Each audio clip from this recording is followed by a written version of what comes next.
Yo, what is going on YouTube? It is your boy GZTV again. I'm using my camera as my mic, so I apologize. Sorry I didn't make my bed again. I forgot. Whoever left that comment on the playoff video, my apologies, and if you're watching this, I'm a disgrace. I know. My hair's fucking sticking up. Jesus Christ. Okay. But we're here. Nothing's going right. We are here with the 81st episode of The Sopranos. We have the 4th episode of the second half of the 6th season, which is the 16th overall. They're doing like a 12 and 9 sort of thing. You know, we saw the like Breaking Bad, how like marketing wise and promotional wise they released like 2 versions of the season, obviously to like build up hype. I think that's like a really good strategy. But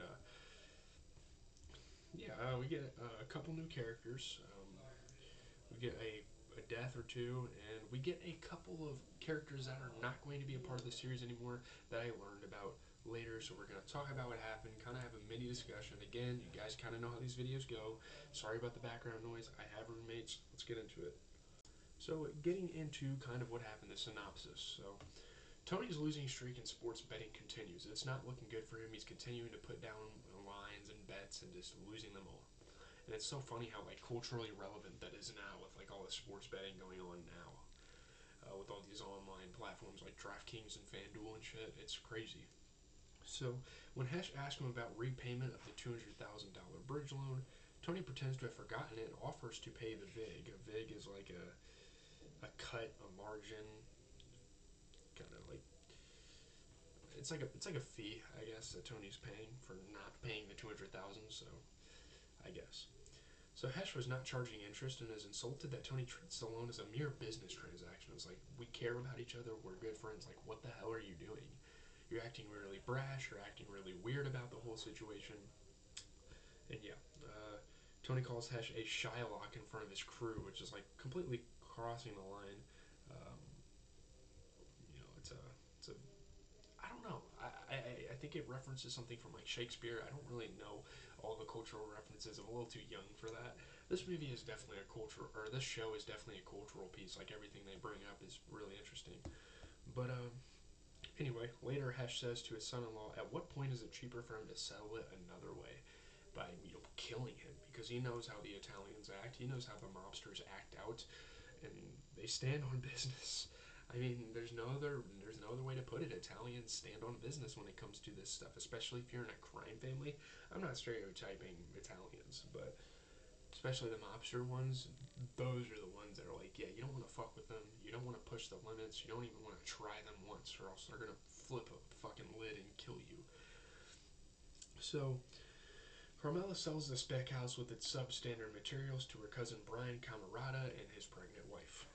So obviously that's nice. She has her relations. Congratulations to Carmela for finally going out and doing something for once. But these two have a fight, as you can see here, that really kind of pisses you off as a viewer and like makes you wonder, why the hell would Tony act this way?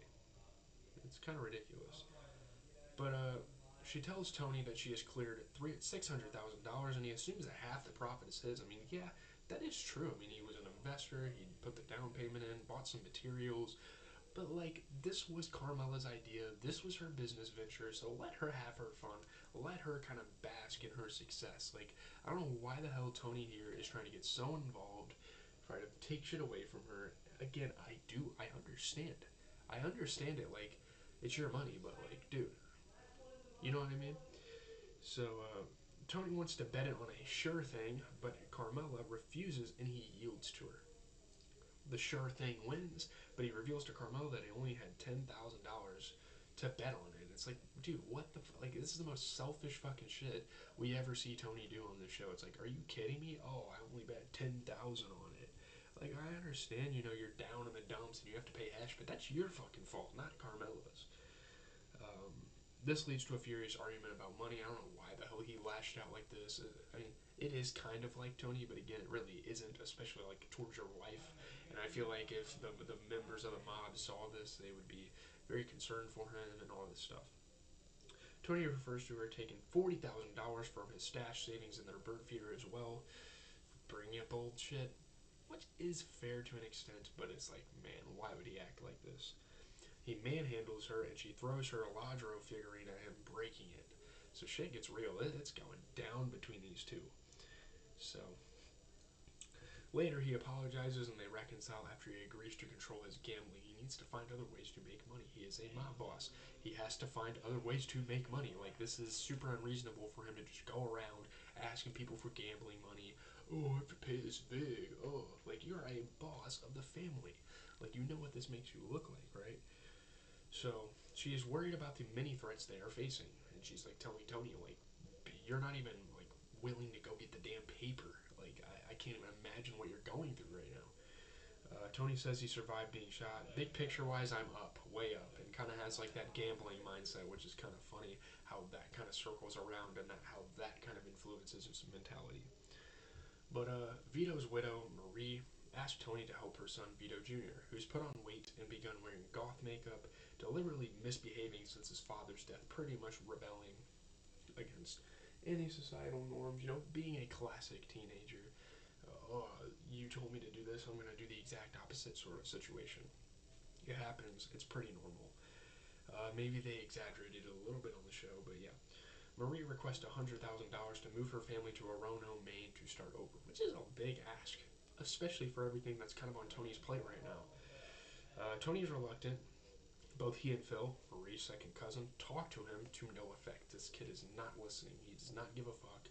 He does not, like, doesn't even seem like he wants to be alive anymore. When Vito Jr. is expelled for defecating in the school shower, Tony decides to pay for the relocation. Like, that's the final straw. Like, okay, I have to care about this guy to an extent. I'm the head of the family. I need to put some responsibility into the people that affect me and things I am affected by. So, he fucking shit in the shower. I guess out of like pure rebellion. I don't know what the fuck like was going through that kid's head. But however, he gambles away the $100,000 he had reserved for it. Classic. Instead, he offers Marie to send Vito Jr. to a boot camp program in Idaho, kind of like a boarding school type of thing where it kind of sets your kid right. It's one of those sort of things. You know what I'm talking about. Kind of like what they tried to do with AJ, sending him back to military school. He plays down her worries about corporal punishment and says he will pay the $18,000 fee. Like, yeah, you may be worried about that, but let me handle all the other stuff. Marie reluctantly accepts, and Vito Jr. is taken away against his will by the boot camp staff, leaving his mother and sister in tears. It's obviously very sad when stuff like this happens. They don't do much of this anymore. I mean, I'm sure it exists, but, like, it's kind of ridiculous, like, if we're being honest. But, driving by, Tony happens to notice Ahmed and Muhammad mingling with traditionally dressed Middle Easterners on a street. And this is kind of a callback to when Agent Harris is like, it's like a callback to when Agent Harris was talking about like the war on terrorism, and he was telling Tony like, oh, you associate with these Middle Easterns, like they have some tendencies, let us know. AJ proposed. Meanwhile, I gotta stay focused. AJ proposes to Blanca, who reluctantly accepts but later breaks up with him, which is super harsh. And AJ's just kind of going through some phases of adulthood and learning a lot of things, which is like a really good experience for him here. Very good for his character development. Renata, who's Hesh's girlfriend, dies suddenly. I mean, he is super grief stricken by this as well. Tony visits him and speaks cliched words of condolence. Kind of shows you he doesn't really care. He presents a large paper bag saying, "I brought your money," and like even through this death, even through this serious situation, Tony still finds a way to like put some guilt on Hesh and like bring up the money and like the actions that Tony does in this episode. It's like, what are you doing? Your choices here, like, I don't know. But obviously, we meet a couple characters. Jason Gervasi, who's the son of Demio Capo Carlo Gervasi. He is seen greeting his father getting out of a car. And then we meet Anthony Maffei, who's a soldier in Bobby's crew. He's seen at the casino and the pork store. So Renato, the girlfriend of Hesh Rabkin, just died suddenly too. And we get the final appearances in the series of a lot, three huge characters. Hesh Rabkin, who is the close associate of the Soprano Demio crime family, ever since the times of Johnny Boy Soprano. Like, this is one of the OGs in the family. He's not going to be seen again, I'm told. And then we get Hugh DeAngelis and Mary DeAngelis, who are the parents of Carmela Soprano, who are no longer going to be a part of the show. Which is fine, because obviously there's only like 4 or 5 episodes left. So it's like, that's not surprising. I'm sure they're trying to transition and focus on more things that matter to the show. But that's really all I have to say. Obviously, for all of my NBA fans, if there's any good games on tonight, any close games that are worth a discussion, I will definitely be talking about them. Um, all this stuff. And then tomorrow we are reviewing the Autopsy of Jane Doe. I think the movie is called. It's on Netflix. I'm going to watch it at some point today, probably during the TV breaks of the NBA games. I also kind of want to play some 2K, but I don't know how much time I'm going to have to do that. I got to grind out some studying and homework and all this different crap. So, yeah, it is what it is. Probably going to go to the gym here in about 45 minutes after I'm done recording this and putting the clips together. Not that you guys give a shit or anything. I'm just kind of chatting at this point, and someone like complained that I was talking too much, and I'll take that. It's fine. Like I like talking a lot about stuff because I'm super like passionate about it, and TV shows and movies and sports and all this type of stuff. It's fun to talk about, so why not? Leave a like, comment, subscribe. I'm out, guys. Hopefully you guys have a good rest of your day. See you guys throughout the week for some more content.